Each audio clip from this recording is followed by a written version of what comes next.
Waste മാനേജ്മെൻറ്റിലെ ഒരു solution ഉണ്ടാക്കണമെങ്കിൽ not in my backyard എന്ന് നിംബി എന്നാണ് അതിന് ആ സിംറ്റമിന് പറയുന്നത്. നമ്മളെല്ലാം we all agree that should be there, but they should not bring it to my backyard. So it should be summon. And കേരളത്തിൽ നമ്മളുടെ ആരുടെയും ബാക്ക് യാർഡിലല്ലാതെ ഒരു സ്ഥലം അതിന് ഇല്ല.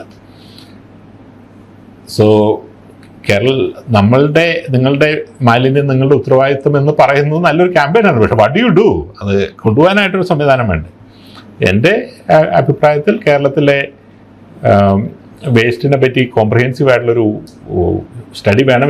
ഒരു 15-20 വേസ്റ്റ് സ്ട്രീംസ് ഉണ്ട്. ഇപ്പോൾ നമ്മുടെ വീടുകളിൽ നിന്നുണ്ടാകുന്ന വേസ്റ്റ് സ്ട്രീം ഒരു സൈഡിൽ കൂടെ, മെഡിക്കൽ സംവിധാനങ്ങളിൽ നിന്നുണ്ടാകുന്ന വേറെ സൈഡിൽ കൂടെ, ഇ വേസ്റ്റ് വേറെ സൈഡിൽ കൂടെ. ഇതിന് ഓരോന്നിനും ഒരു ഡിസൈറബിൾ ആയിട്ടുള്ളൊരു എൻഡ് പോയിന്റ് വേണം, എൻവയോൺമെൻ്റലി അക്സെപ്റ്റബിൾ ആയിട്ടുള്ളൊരു എൻഡ് പോയിന്റ് വേണം. അതിന് ഓരോന്നിനും അപ്രോപ്രിയേറ്റ് ആയിട്ടുള്ളൊരു എക്കണോമിക് മോഡൽ വേണം. ഫോർ എക്സാമ്പിൾ, വെസ്റ്റേൺ രാജ്യങ്ങളിൽ നമ്മളൊരു ഫ്രിഡ്ജ് മേടിക്കുമ്പോൾ തന്നെ അതിൻ്റെ ഡിസ്പോസൽ ചാർജ് ഓൾറെഡി നമ്മുടെ കയ്യിൽ നിന്ന് ഈടാക്കുന്നുണ്ട്. ഒരു $500 ഫ്രിഡ്ജ് മേടിക്കുന്നു, $50 നമ്മുടെ കയ്യിൽ നിന്ന് ഈടാക്കുന്നു. അപ്പോൾ ഇത് ഈടാക്കുന്നതുകൊണ്ട് whenever we are finished with our thing, we can leave it with any of the person who is dealing with it, and they have someone.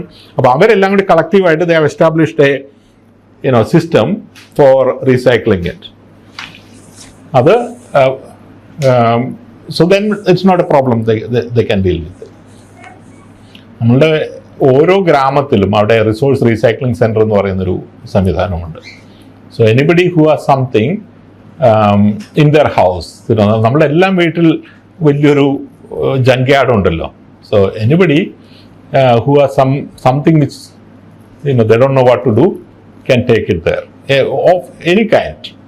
സാധാരണ വേസ്റ്റിനൊക്കെ സാധാരണ പിക്കപ്പ് ഉണ്ട്. പക്ഷെ ഞാൻ പറഞ്ഞു വരുന്നത് ബാറ്ററി ആണെങ്കിലും മറ്റുള്ള almost everything, bedsheet, books, what ever, എന്നിട്ടത് കുക്കിംഗ് ഓയിൽ അവിടെ കൊണ്ടുവന്ന് ചെയ്ത് കഴിഞ്ഞിട്ടുണ്ടെങ്കിൽ then it's open. So if I want to go and pick up something from that, this I'm allowed to do, and the remainder they have a system to handle.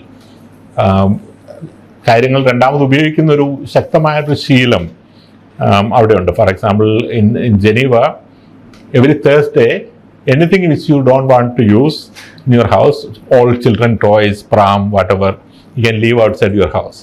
And every day people are walking on the side of the road looking for പഴയ എന്തെങ്കിലും ഉണ്ടോ. അപ്പോൾ എൻ്റെ colleague ഫിൻലാൻഡിൽ നിന്നായിരുന്നു.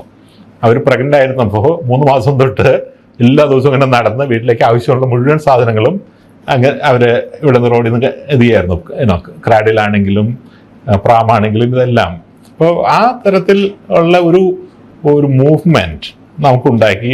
amount of waste has to be reduced to such a level that then you have a smaller residual problem, and for which you have to have a more modern waste management facility.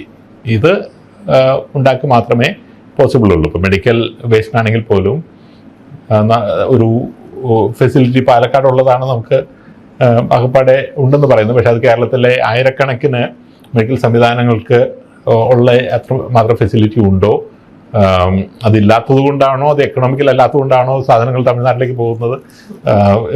So നമ്മളാൽ കുറച്ചൊക്കെ ഒരു ഇരുട്ടുകൊണ്ട് ഒട്ടയടയ്ക്കുന്നൊരു രീതി ഇപ്പോഴും ഉണ്ട്. പക്ഷേ I think ഇങ്ങനെ waste management എന്ന് പറയുന്ന ഒരു വലിയൊരു എക്കണോമിക് ആക്ടിവിറ്റി ആണെന്ന് മനസ്സിലാക്കി വേസ്റ്റ് പരമാവധി കുറച്ച് ത്രൂ റീസൈക്ലിംഗ്, സ്പെഷ്യലൈസ്ഡ് സ്ട്രീമിന് സ്പെഷ്യലൈസ്ഡ് ആയിട്ട് ഫെസിലിറ്റീസ് ഉണ്ടാക്കി അങ്ങനെയൊക്കെ ചെയ്ത് കഴിഞ്ഞിട്ടുണ്ടെങ്കിൽ then you have a smaller remainder problem to handle. We also have to acknowledge that these things cost money. ശുദ്ധജലം നമ്മുടെ വീട്ടിലെത്തിക്കുന്ന അത്രയും ചിലവ് തന്നെ ആക്ച്വലി അതിൽ കുറച്ച് കൂടുതൽ ചിലവ് മലിനജലം ശുദ്ധീകരിക്കാനായിട്ടുണ്ട്. പക്ഷേ ആ കോസ്റ്റ് നമ്മൾ സാധാരണ രീതിയിൽ നമ്മൾ പേ ചെയ്യുന്നില്ല, പേ ചെയ്യാനായിട്ട് പ്രിപ്പയർഡ് അല്ല. ഞാനൊരിക്കൽ യുഗാണ്ടയിൽ ചെന്ന് കഴിഞ്ഞപ്പോൾ അവരുടെ നമ്മുടെ വാട്ടർ ബില്ലിന് വാട്ടറിൻ്റെ ചാർജിൻ്റെ 1.25 times you have to pay for the wastewater charges. So whatever is your water charge, so you pay, and then also you pay for the wastewater charges. നമ്മൾ പലപ്പോഴും water charge we are ready to pay, waste water charge may be not. അതിൻ്റെ consequence എന്താണ്? You have waste water not being cleaned in any city in Kerala and also in India, in Kerala, and that then translate to കൊതുകും പട്ടിയുമൊക്കെ ആയിട്ട് അങ്ങനെ convert ചെയ്ത് then eventually pay whatever money you should pay in waste management, you pay in super specialty hospital. Socially you are not saving much money. You just have a comfort that you are not giving that money to the municipality and instead you go give in the hospital.